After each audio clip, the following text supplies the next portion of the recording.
Imagine you're outside on a bright and sunny day.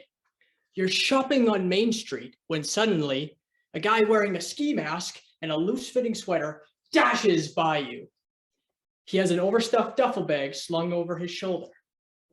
Its contents? You can only imagine. Contest chair, fellow Toastmasters and guests, what goes through your mind? Personally, I believe he is a robber. My mind loves many things. It enjoys instant gratification, enjoys procrastination, and avoids the difficult tasks at all costs. Like writing this speech, for example.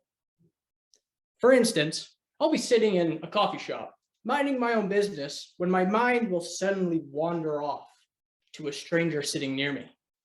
He's munching on a muffin. Well, more like devouring the muffin. He's chewing incredibly loudly. The muffin's ending up everywhere except his mouth. Coffee's spilled, and his sleeves are the napkins. My mind starts berating this animal. What a pig, goes my inner monologue. Why does my mind behave this way? Well, my mind thinks it's really, really smart. But truthfully, it's really not. My mind, more than anything else, loves to fill in the gaps, make assumptions, and judge other people. But despite its love for judgment, my mind hates, and I mean hates, receiving judgment. When I was 18, I didn't have a car, so I used the subway system a lot. I would go and buy tokens from the toll booth. But one day, I would walk down to the toll booth, and it was devoid of human life. But a debit machine was there.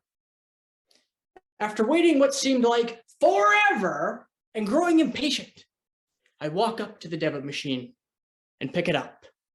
Almost instantly, a voice behind me booms. "That's not a video game! What do you need?"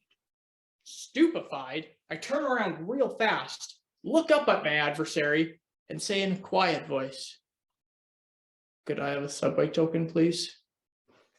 The disgruntled man takes my cash, I receive a token, and I'm off on my merry way. I pretended that it didn't bother me. But truthfully, it bothered me a lot. It's not a video game. What does that schmuck know? He thinks I'm some juvenile twit that just waltzes into a subway station, believing that it's a place where I could play Pac-Man? Look, I know I look young, but I'm not that young. As a matter of fact, I just graduated from my training wheels last week. All I need is a little push and I can ride a bicycle, no problem. Have some respect for my acumen, okay? All these years later, and it still bothers me. But unbeknownst to me at the time, I judged that man as much as he was judging me. I didn't extend to him the same courtesy that I felt entitled to. I judged him as much as I was judging that muffin muncher and as much as that presumed robber on Main Street. Then one day I read a book about an actual robber titled Cherry by Nico Walker. It was about a man in his 20s, just like me. Was in university, just like me. Had a girlfriend, unlike me. But rather than complete his studies, he ended up dropping out and went on to join the US Army. From there, he would serve time in the war in Iraq and bring home with him PTSD, which sadly contributed to a drug addiction. A drug addiction so severe that he had to start funding it through robbery. There were no assumptions to be made or gaps to be filled. I was fed the whole pulsating story. And much like that muffin muncher, I devoured it. This man's path from university dropout to a criminal was nothing that I could have predicted. He robbed not because he was malicious. No, He robbed because he was a beast. This was a man that had nowhere else to turn. Passing by him, I would have thought he was a stain on society. Perhaps a juvenile twit or a pig. Wait a minute. Didn't I call the muffin muncher a pig?